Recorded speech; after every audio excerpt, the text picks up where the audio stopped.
चलिए next question देखते हैं, question number 19। Boron has 2 isotopes B10 and B11 whose relative abundance are 20% and 80%।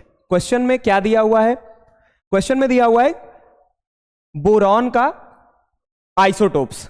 Boron के isotopes कौन कौन से होते हैं?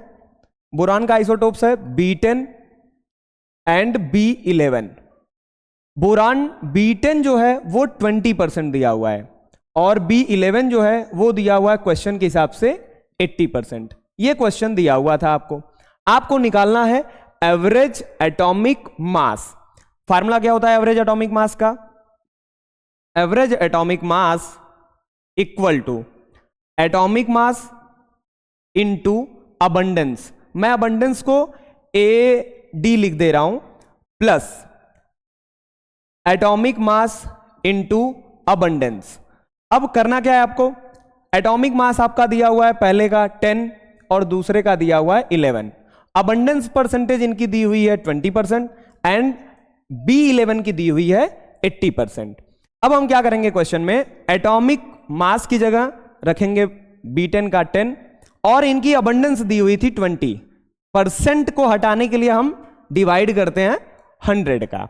अब उसके बाद हम क्या करेंगे, प्लस साइन को एज इट इज रखेंगे, एटॉमिक मास वापस से लाएंगे 11 एंड मल्टीप्लाई बाई 80%। और परसेंट के लिए जैसा मैंने बताया डिवाइड करना होता है 100 का। अब उसके बाद हम क्या करेंगे, कैलकुलेशन पार्ट है, अब आराम से करेंगे एवरेज एटॉमिक मास के लिए। यहां आएगा 200 अपॉन 100 और यहां प्लस करेंगे, यहां पे आपका आएगा 880 अपॉन 100। ओवरऑल कैलकुलेशन करेंगे तो क्या आएगा अपॉन 100 और इन दोनों को आपस में जोड़ेंगे तो कितना आएगा 1080। अब उसके बाद डिवाइड करेंगे 1080 को तो कितना आंसर आएगा ये 10.8। 10.8 जो आएगा वो क्या आएगा average atomic mass. That's your answer, average atomic मास।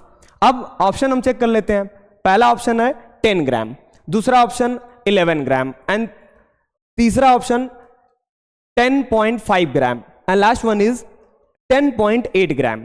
हमारे आंसर के हिसाब से आया हुआ है 10.8 ग्राम। That is correct answer.